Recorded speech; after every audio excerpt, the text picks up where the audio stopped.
The planet that only appeared in reflections. The first civilization to report the planet had no word for planet.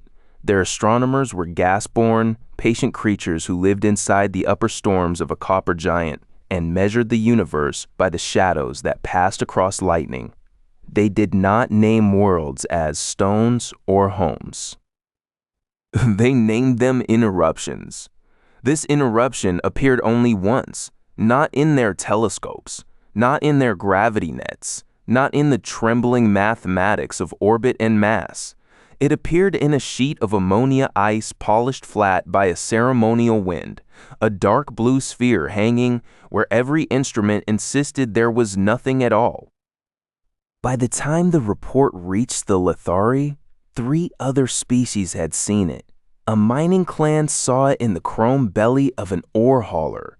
A machine choir saw it inside the glass eyes of repair drones. An ocean civilization saw it spread across midnight water, every wave carrying a broken continent no telescope could find. The reports disagreed on size, atmosphere, and color. They agreed on one thing. The planet never appeared directly. It was absent from sky survey plates, absent from radar returns, absent from mass analysis, absent from the bending of starlight around heavy things. The coordinate was empty. It had always been empty, and yet every surface that reflected without remembering showed a world. The Lithari vessel Aster Vale reached the coordinate after 113 days of silent travel. Lithari did not hammer metal into obedience. They cultivated holes in tidal foundries, growing shell metal layer by translucent layer until it accepted vacuum as another kind of sea. The Aster Vale looked less like a machine than a pale seed cast into darkness, ribbed, glassy, and faintly luminous. Lead navigator, Sant,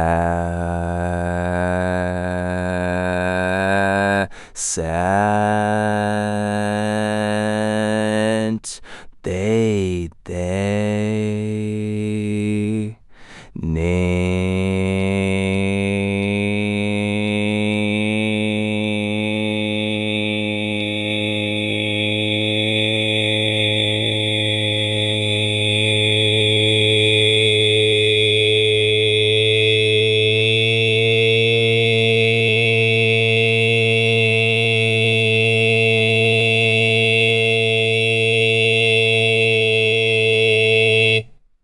Tid, the forward chamber, with both hands resting above the black navigation bowl. The bowl was not a screen. It was. Lithari navigators trusted such bowls because water forgot quickly. It did not keep images after the surface broke. Memoryless things had always frightened Sail. "We have arrived," said Oreth, the ship's observation elder. Oreth's voice came through the chamber wall rather than through a speaker. Lithari disliked separated sound. They preferred voices to travel through material, the way calls traveled through water. Sail looked through the forward glass. Nothing waited there. No planet. No star shadow, no dust ring, no hidden satellite. The coordinate lay beneath them like a patch of black cloth laid over a wound. "Mass reading," Seal said. "None. Radar. No return. Thermal. Background only." Sail lowered their gaze to the navigation bowl. For a moment it reflected the ceiling ribs, the pale lamps, the narrow silver lines beneath Sail's eyes where Lithari stored their family markings. Then the water darkened. A planet appeared inside it. It was close enough to make Sail step backward. A blue-black sphere filled the bowl from rim to rim. It had a night side without city lights and a day side under a low, pearl-colored sun. Along one hemisphere stretched a pale continent shaped like a hand closing around water. Sail did not speak, neither did Oreth. The aster veil drifted in empty space while its oldest instrument, a bowl of water, showed them a world large enough to drown every answer they had brought. After a while, Sail whispered, "Break the surface." Oreth touched the bowl. One ripple passed across the water. The planet shattered into ribs, lamps, markings, and Sail's own startled face. Then the water became still again. The planet returned. The Lithari did not use mirrors in their homes. They polished tools. They sailed beneath wet moons. Their cities rose from tidal flats where every window caught the sea, but deliberate mirrors were considered spiritually careless. To keep a reflection was to invite a version of the self that had no duty to remain honest. Children learned the old warning before they learned deep arithmetic. If a surface remembers you, treat it as kin. If it forgets you, do not ask what else it has forgotten. The aster veil carried only necessary reflections. Navigation bowls, drone eyes, surgical glass, polished joints where shell metal had to slide without heat. Every surface was cataloged and wiped at the end of each watch. By the second hour at the empty coordinate, every one of them showed the planet. It appeared in the curve of a drinking tube. It appeared in a repair drone's dark lens while the drone faced a blank wall. It appeared in the wet membrane over a sleeping engineer's eye. The crew gathered in the observation chamber in silence. There were 23 Lithari aboard, all narrow-boned and amphibious, with throat gills sealed for vacuum work and hands shaped for delicate work in water. They stood around Sail's navigation bowl without touching it. None wanted to be the one who disturbed the image. The planet turned slowly inside the water. "It is not turning," said Oreth. Kreth Wassail looked at him. "The cloud pattern changes," said the younger engineer Ver. "Look at the southern spiral. The image changes," Oreth said. "That is not the same as motion." He raised a thin hand toward the wall. A direct telescope feed opened across a matte panel. Empty blackness, navigation stars, nothing else. Beside it, he placed a feed from Drone 3. Drone 3 was outside the hull, looking directly at the coordinate. Its primary camera showed nothing, but in the convex glass cover protecting its side sensor, the planet hung enormous and blue. The crew made a sound together, not a cry.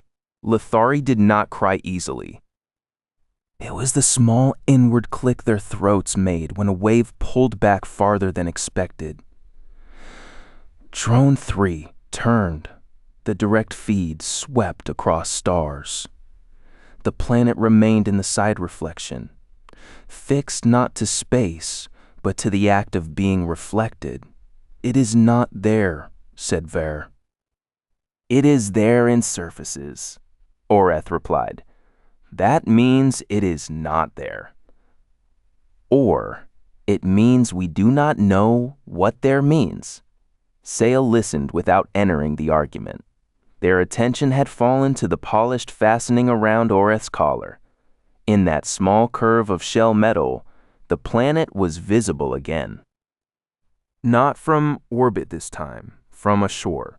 Sail saw black water moving under a white sky, saw reed-like towers along the coast, saw something walking at the tide line on many jointed limbs, carrying a light in its chest. Then Oreth shifted, and the collar fastening showed only the observation chamber. "Seal reflective surfaces," Sail said. The crew turned toward them. "All non-essential surfaces," Sail said. "Drone lenses shaded except forward arrays. Water bowls covered except navigation 1. Surgical glass locked. Polished tools wrapped. No one looks into personal water." Ver's throat fluttered. "You think it sees through them?" Sail wanted to say no. They wanted to say impossible, because the words still had shape even here. Instead, they said, "I think we should stop teaching it where to find us." They worked for 6 hours. The ship became duller with every passing minute. Cloth over bowls, resin film over fittings, drone eyes reduced to narrow slits. Bright shell metal joints were smeared matte until the aster veil looked sick with ash. Only Navigation 1 remained uncovered. Sail argued for it. Orith argued against it. The captain, a quiet Lithari named Mav Asu, chose Sail's risk over Orith's fear. If we blind ourselves completely, Mav said, we learn only how to be blind. No one liked that answer. No one had a better one. Sail remained alone with the navigation bowl. The planet floated inside the water. The pale continent had rotated toward darkness.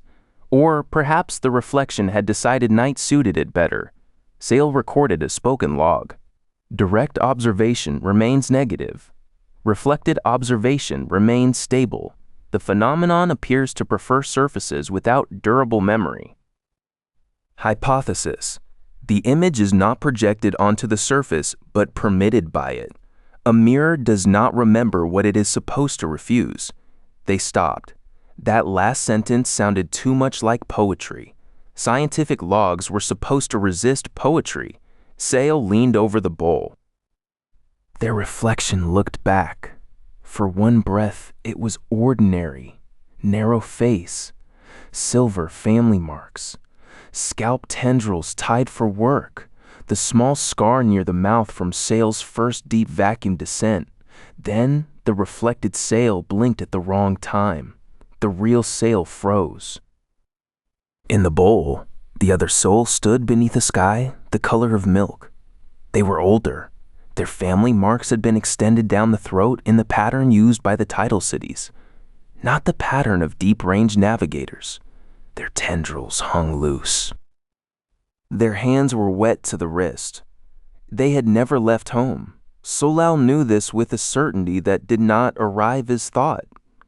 The other Solal stood beside a saltwood table holding white fruit, a folded funeral cloth, and a child's learning shell. Sail reached for the bowl. The other Sail did the same. Their fingertips met at the water. Nothing touched. The other Sail mouthed the name Eerie. Sail pulled back so quickly the navigation stool struck the floor behind them. The water shook. The planet broke apart. The older Sail vanished. Sail's own reflection returned, breathing too hard through its throat gills. Eerie had not been spoken aloud on the aster veil. Eerie belonged to the life before deep range, to a tidal house with cracked blue steps, to a storm season promise abandoned during selection week, to a message Soleil had never answered because leaving had become easier than explaining. Soleil Son uncovered the bowl, then uncovered it again. The planet returned. Not the other Soleil, only the planet. That was worse. There were no attacks that made the crew more afraid. No hull breach, no illness, no voice speaking through the vents, no thing pressed its face against the forward glass. The empty coordinate remained empty. The impossible planet remained an image. The aster veil's alarm stayed quiet. Fear moved through the ship anyway, softer than sound. Crew members began avoiding one another's eyes, not because eyes reflected well. Lithari eyes were dark and wet, but not smooth enough to hold a clean image. Still, no one trusted the glints. They wrapped every tool in their kit, then unwrapped them, then wrapped them again. Mav ordered all non-essential water recycled into sealed tanks. Areth sat for an entire watch beside Drone 3's feed, studying the reflected planet in the drone's side lens until his throat markings lost color. When Sile asked what he saw, he said, "My sister." "You have a sister?" "No, stay." Oreth, he did not explain. By the 10th hour, the first crew member asked to be sedated. Her name was Naru Pel. She maintained the ship's biological filters. She had been steady through radiation storms, and once repaired a ruptured air sac while standing waist deep in coolant. Now she sat on the infirmary floor with her hands over her face. "I saw my son," she said. Mav crouched beside her. "Your son is on Lithara." Now Rose shook her head. Not that one." No one answered. "There are sentences that become cruel if completed." Sale watched from the doorway. The infirmary glass had been covered. The surgical trays dulled with paste. The floor dried until it held no shine. Naru lowered one hand. A tear clung to the ridge beneath her eye. In that tear, before it fell, Sale saw the planet. Tiny, perfect, blue-black and waiting. Naru saw Sale see it. The tear fell. It struck the floor and broke into nothing reflective enough to keep a world. Naru began to laugh, not because she found anything funny, because the body sometimes mistakes terror for a door and tries to open it with the wrong sound. Mav ordered sedation. Sale returned to Navigation 1 and stood over the covered bowl. No monsters. They wrote into the log.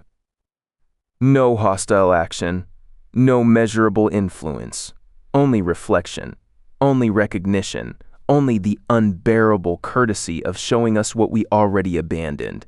They deleted the last line. Then they restored it. The captain called council in the dark room. It was the only chamber aboard the Aster Veil with no reflective function. Its walls were grown matte from the first shell layer. Its floor drank light. It had been designed for mourning, secret votes, and medical disclosures. 22 crew members entered. Naru remained sedated. At the center of the room, Mav placed an unlit signal stone in Lithari custom. Whoever touched the stone owned the silence before speaking. Oreth touched it first. The phenomenon is cognitive. Ver clicked their throat. You mean hallucination. I mean cognitive, not imaginary, not necessarily internal.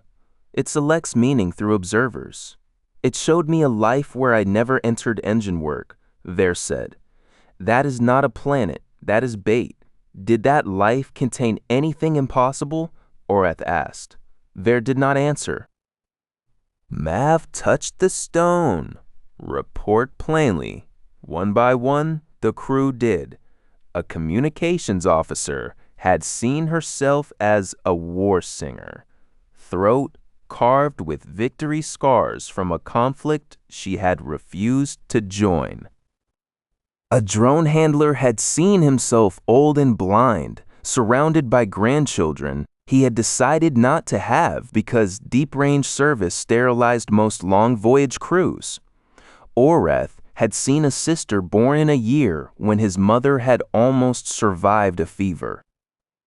Naru, before sedation, had reported a son from a pairing she had ended before the second tide ceremony. So, waited. Mav looked toward them. So touched the signal stone. I saw myself in the tidal cities, they said. Older, unselected, bound to eerie soul. No one spoke. Most knew enough not to ask. These are not fantasies. Oreth said softly. Vair's voice sharpened. You cannot know that fantasies improve us. These do not. They are narrow, consequential, and ashamed. They are not what we wanted. They are what could have happened if one decision moved differently. Every mind has such branches. Yes, Oreth said, but minds invent. The reflections are too consistent. They show constraints, costs, continuity. No one saw themselves ruling an empire or living forever. No one saw revenge completed. No dead returned without consequence. No wound healed for free. The room stayed dark around them. Then what is the planet? Mav asked. Oreth turned towards Sail. Sail understood why. Navigation had brought them here. Navigation had left one bowl open. Navigation had seen the planet first. Sail said, a place reality did not take. They made a dismissive sound, but quieter now. Sail continued, not metaphorically.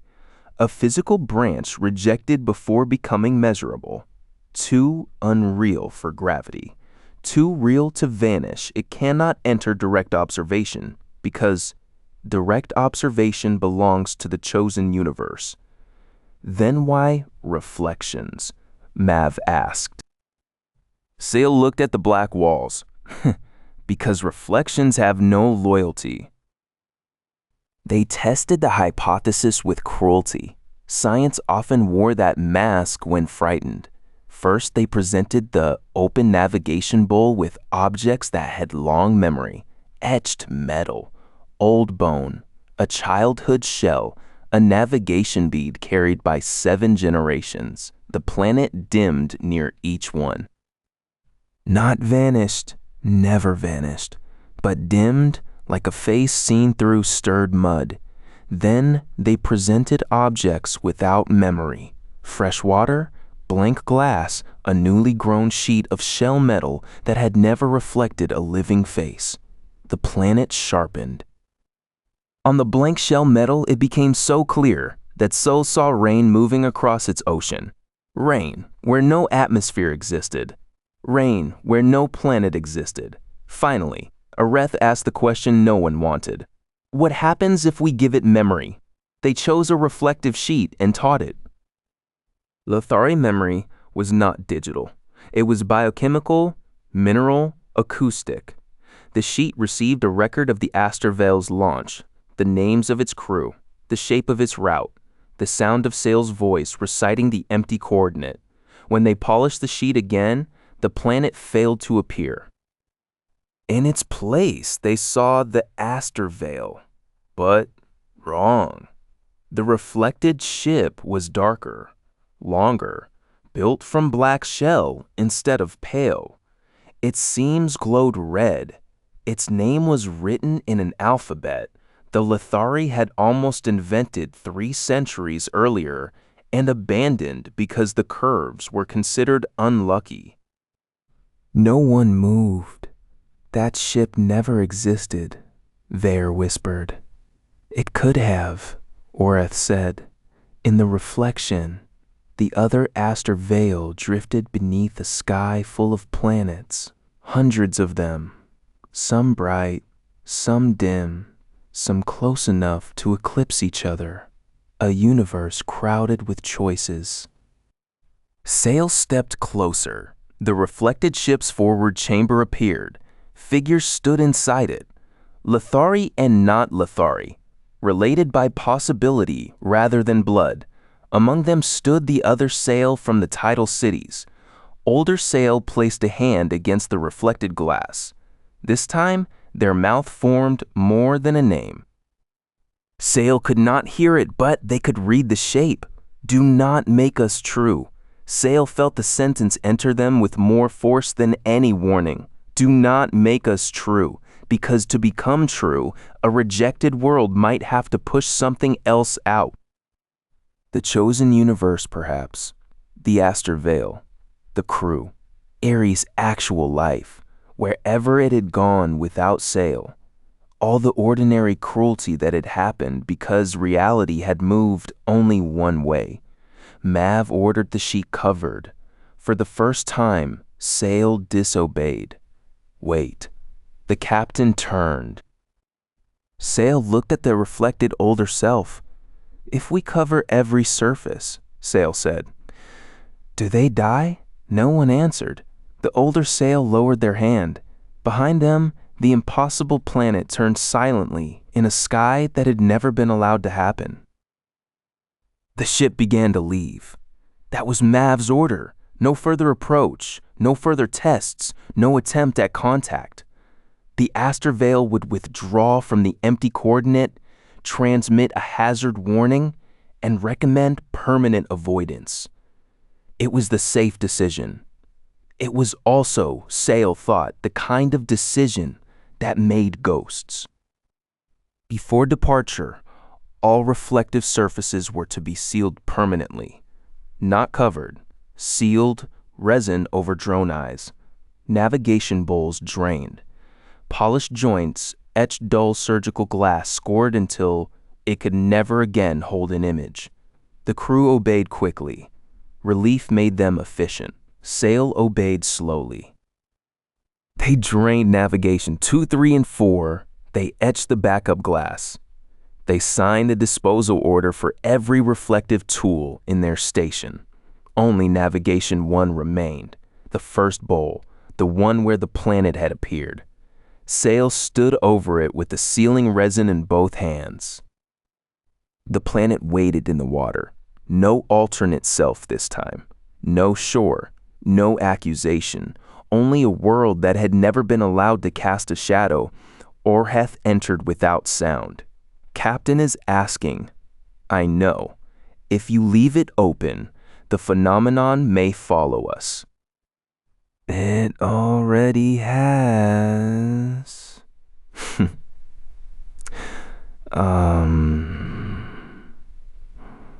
Wrath looked at the bowl. His old face remained carefully angled away from the surface. That is not evidence. No, Sale said. It is grief. Or it said nothing. Sale poured a thin ring of resin around the bowl's rim, not into the water. Around it, enough to fix the bowl into an archive cradle, enough to keep it from spilling, not enough to blind it. One surface, Sale said.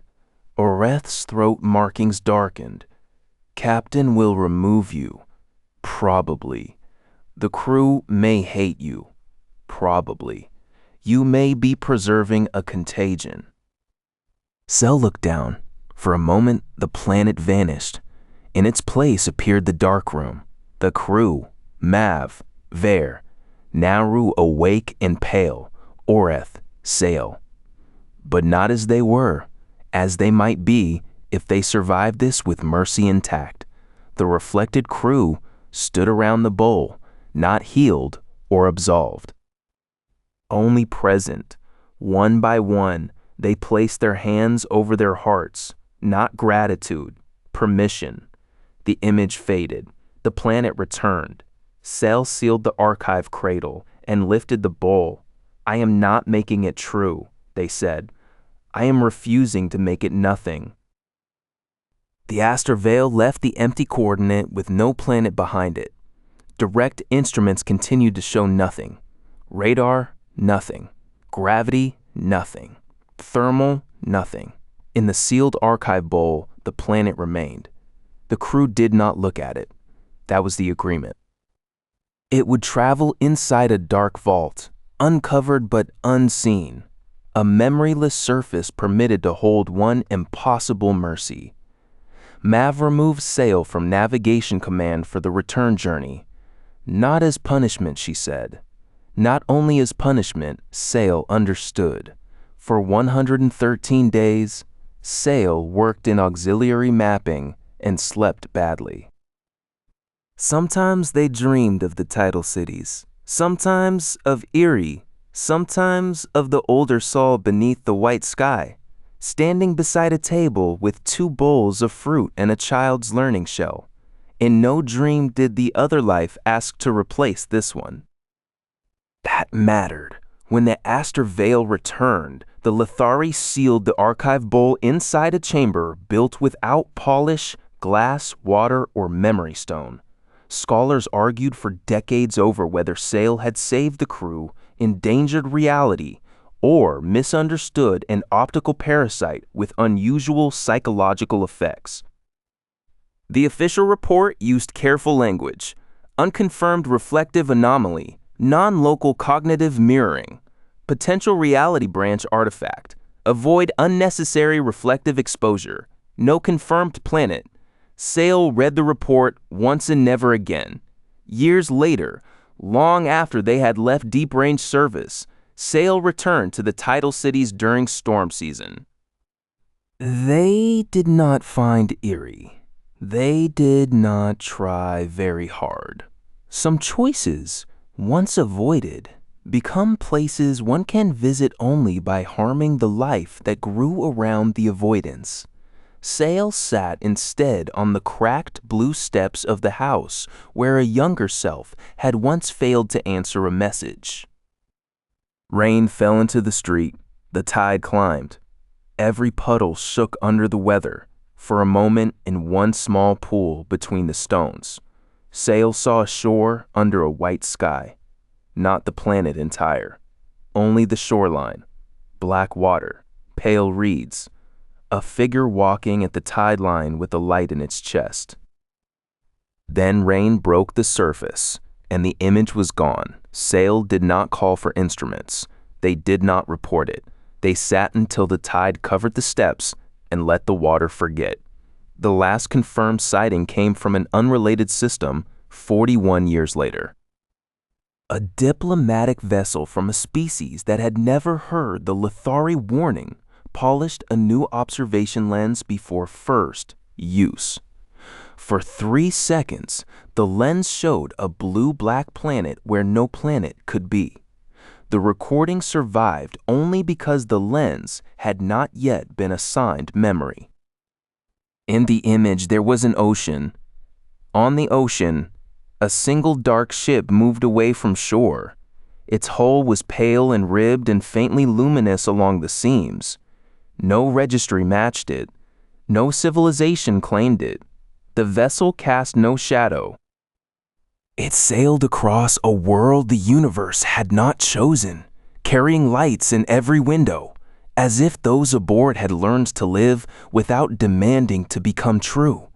Somewhere far away, in a sealed, archived chamber, a memoryless bowl of black water remained still. It reflected nothing.